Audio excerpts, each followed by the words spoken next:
नमस्कार दोस्तों, Gita coaching centre में आपका स्वागत है। आज मैं लघु उत्तरीय प्रश्न का सॉल्व करूंगा। प्रश्न नंबर 1, वायु प्रदूषण क्या है? इसके प्रमुख कारणों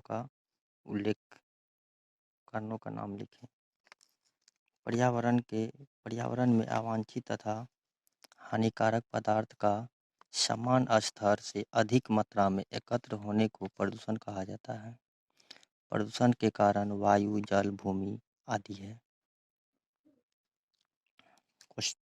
क्वेश्चन नंबर 2, वायुमंडल में कार्बन डाइऑक्साइड गैस के महत्व को बताएं। वायुमंडल में कार्बन डाइऑक्साइड गैस का महत्व निम्न है। नंबर 1, पौधे प्रकाश संश्लेषण प्रक्रिया के दौरान ग्रहण करते हैं। नंबर 2, वायुमंडल के औसत तापमान करीब 15.3 डिग्री सेल्सियस को बनाए रखने में मदद करती है। क्वेश्चन नंबर 3,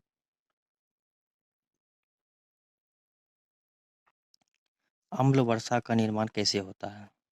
तो अम्ल वर्षा का निर्माण वायुमंडल में उपस्थित सल्फर तथा नाइट्रोजन और ऑक्साइड्स वायु में उपस्थित जलवाष्प से प्रतिक्रिया कर क्रमशः सल्फ्यूरिक अम्ल H2SO4 तथा नाइट्रिक अम्ल HNO3 का निर्माण करते हैं और ये अम्ल वर्षा जल के साथ मिलकर जब धरती पर गिरते हैं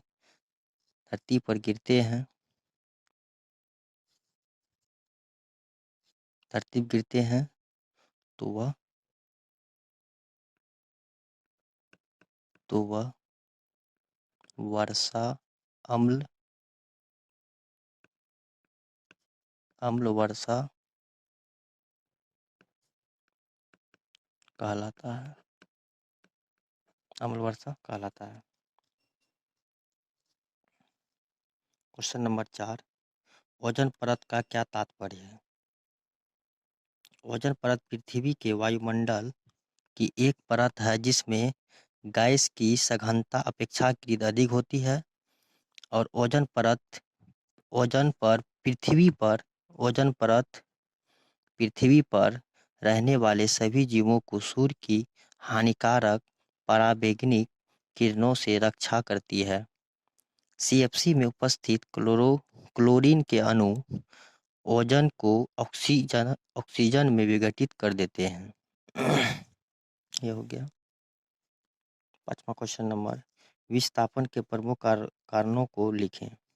विस्थापन के प्रमुख कारण मानवीय गतिविधियों के कारण वातावरण में ग्रीन हाउस गैसें जैसे CO2, CH4, methane, NO2, nitric oxide, ozone, CFC गैसें शामिल हैं। किसी भी ग्रीन हाउस गैस का प्रभाव वातावरण में उसकी मात्रा में वृद्धि, बढ़ती जनसंख्या, जीवाश्म ईंधन का दहन आदि कारणों से वायुमंडल में कार्बन डाइऑक्साइड गैस की मात्रा लगातार बढ़ रही है।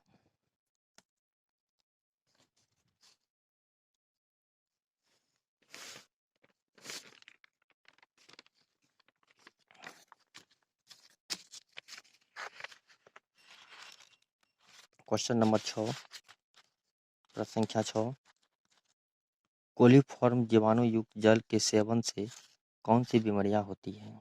कोलिफॉर्म जीवाणु युक्त जल के सेवन से टाइफाइड, पिपीलिया, पेचिश आदि बीमारियां होती है। प्रश्न संख्या 7, सुपोषण क्या है? इससे जल स्रोतों पर क्या प्रभाव पड़ता है? जल स्रोतों में घुले ऑक्सीजन की मात्रा में कमी आने क्रिया को सुपोषण कहा जाता है। सुपोषण के कारण जल में रहने वाली मछलियां भी मरने लगती है, यही कारण है।